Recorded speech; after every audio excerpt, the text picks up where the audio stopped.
नमस्कार good इवनिं everyone नोंथांमोनखौ आंनि गोसो गोरबोजों बरायनानै लाग्रोनाय थाबाय। दिनै नोंथांमोननि गेजेराव आं लाबोनो सानदों मोननै टपिकनि गेजेरावहाय इंडियान बाजेटनि सायाव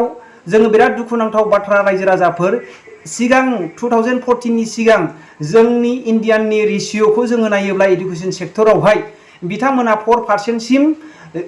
100आव 4% सिम बाजेटखौ बिथांमोनहा लादोंमोन। नाथाय दानि 2014 नि उननिफ्राय नरेंद्र मोदी मानगोनां बिथां दैदेननायनिफ्राय बिथांमोनहा 3% खौनो लांनो हायाखै। हाइस्ट 2.8% हिसाबै बिथांमोनहा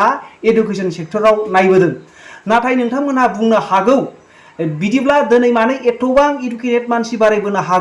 हादों आरो एडुकेटेड मानसिफ्रा मानो ओंखारदों IAS IPS ओंखारदों होननानै नोंथांमोनहा बुंनो हागौ। बेनो जाहैबाय बिनि एन्सारा दिनैहाय गोबां प्राइभेट सेक्टरावहाय टिउसन आरो बेबायदिनो गोबांथार कोचिं फोरोंनायनि गेजेरजों गाव गावनि एडुकेशनफोरखौहाय न'खरनि मानसिफ्रा दिनैहाय सांग्रां जानायनि गेजेरजोंसो दिनै एडुकेशन सेक्टराव बारायदों। आरो दिनै गभर्नमेन्टआ एडुकेशन सेक्टरनिफ्राय गासै GST उठायनानै लानानै गावसिनि SPआव सोनायनि गेजेरजोंहाय दिनैहाय गभर्नमेन्टखौ सोलिबोनायखौ जोङो नुनो मोन्दों आरो बेबायदिनो सरकारखौ बायबोनायखौ जोङो नुदों। रायजो राजाफोर मोनथाम मोनब्रै स्टेटनि गासै बाजेटफोरखौ जोङो नायोब्ला दिनै चन्द्र नायडु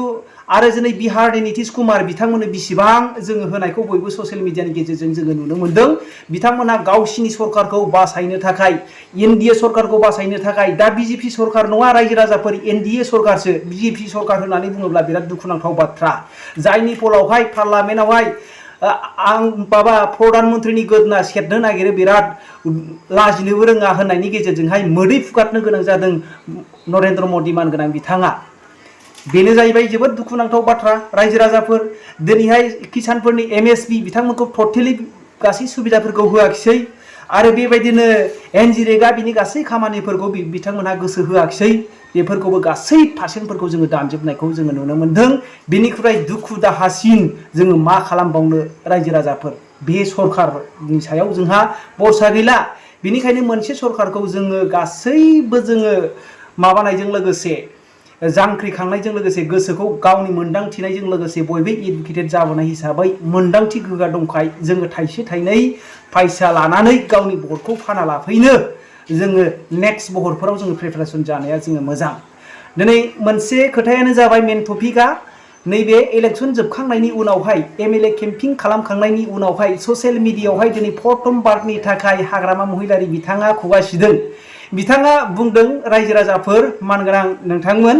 दिनै बिथाङा बुंदों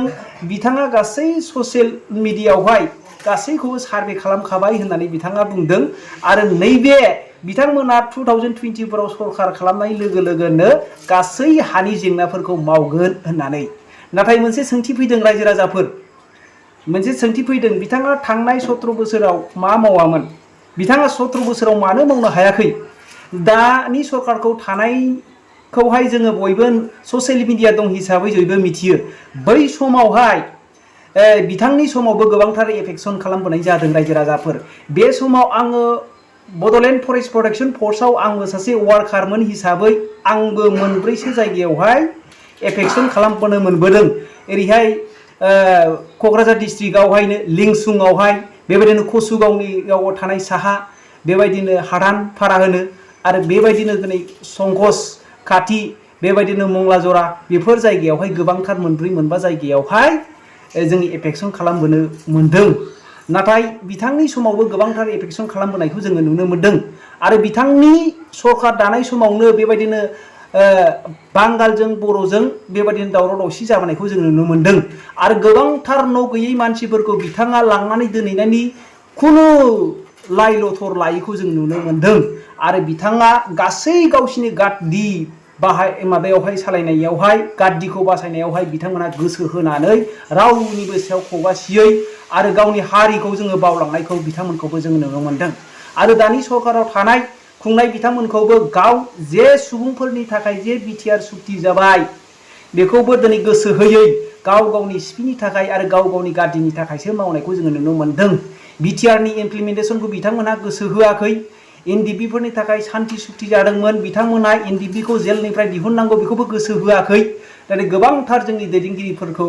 जोङो जे फोथायनायनि गेजेरजों बिथांमोनखौ जोङो नुदों नाथाय डेभेलपमेन्टनि खेत्रआव आङो जेबो बुंनो थाङा दिनै गोबांथार जायगायावहाय स्कुल जायाखैमोन इउनिभार्सिटि जायाखैमोन लामा जायाखैमोन हाग्रा महिलारि सारनि समाव जादों नाथाय नैबे पइन्टखौ आङो जोबोद दुखु मोनदों बिथाङा सरकाराव फैनाय लोगो लोगोनो बिथाङा हानि पाट्टाफोरखौ होगोन होननानै खुगा सिनायावहाय बियो मोनसे इलेक्शननि मोनसे प्रलोभन देखायनाय मानसिफोरखौहाय लुप देखायनाय बेखौसो जोङो नुनो मोनदों बिथाङा मा बुंनो हास्थायदों आरो बिथाङा मा बुंदों नैबे बिथांनि बुंनायनि भिडिअ क्लिपखौ नोंथांमोनहा खोनासंनानै नाय आरो बिनि उनाव नोंथांमोनहा मा कमेन्ट खालामो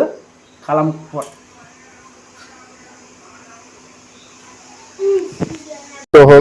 इलेक्शনৰ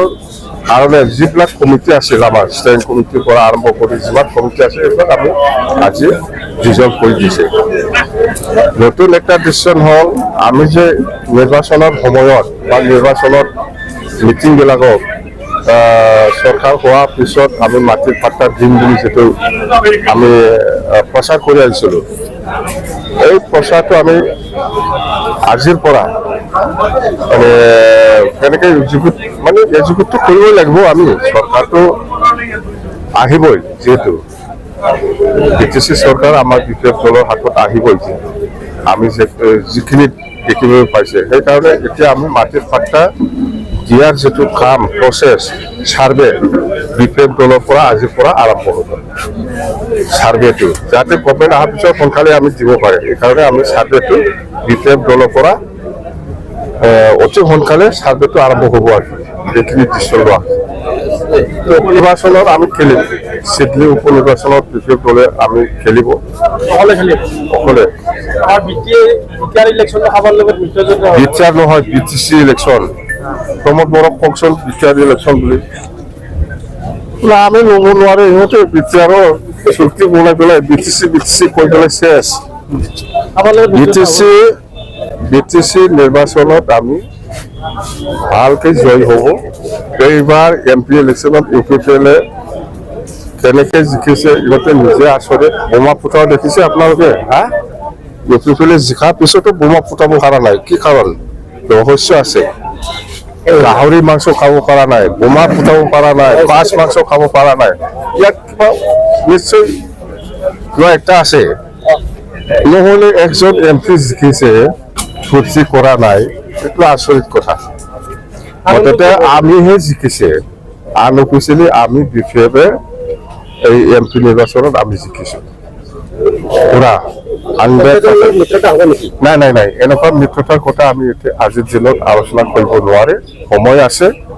সময় আহিলে আমি কম কাৰ লগত কিবা হ'ব কাৰো লগত আলোচনা নাই মুঠতে আমি চৰকাৰ গঠন কৰিম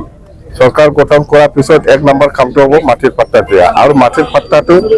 দিবৰ কাৰণে যিটো প্ৰচেছ কৰিব লাগে বা ছাৰ্ভে কৰিব লাগে এইটো বিপেফ দলে অহাকালিৰ পৰা আৰম্ভ কৰিব